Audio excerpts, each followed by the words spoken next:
Good morning. I'm here today about to carve a pumpkin for only about the fourth time in my entire life, and so I'm going to keep it pretty simple, so hopefully it all turns out okay. We're at a time of year where clocks are changing, there's less daylight, clouds and rain obscure the sun more. Not even looking at the spiritual aspect of things, it's a darker time of year. And so we have this here pumpkin, which we are going to turn into a jack-o'-lantern so that it will help shine some light. Before we get to that point, though, we have to do some work on the pumpkin.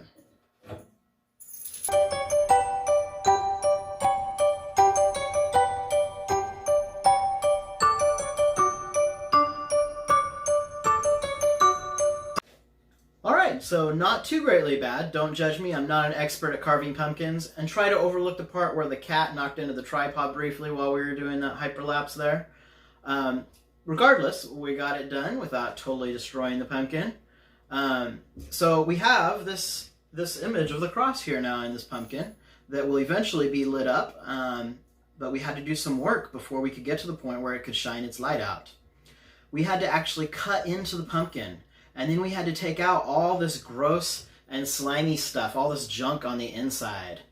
This whole process could represent what we go through when we allow Jesus to be a part of our lives, when we allow Jesus to change us from the inside out.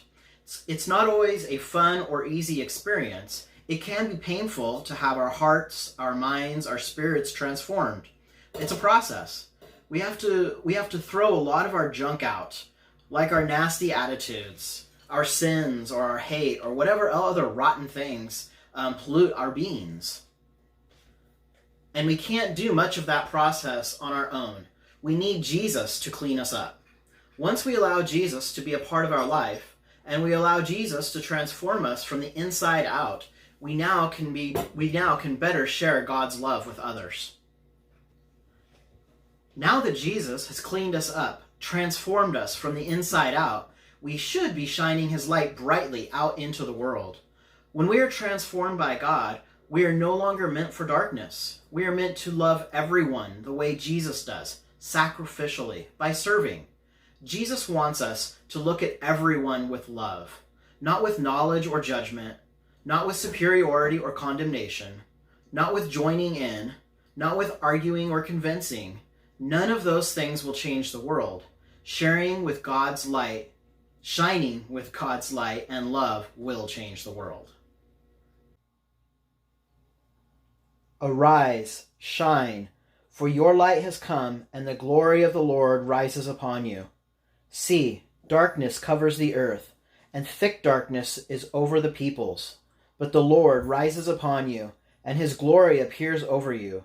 Nations will come to your light, and kings to the brightness of your dawn.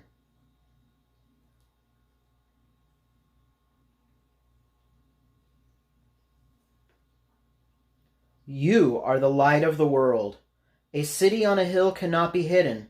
Neither do people light a lamp and put it under a bowl. Instead, they put it on its stand, and it gives light to everyone in the house. In the same way, let your light shine before men, that they may see your good deeds and praise your Father in heaven.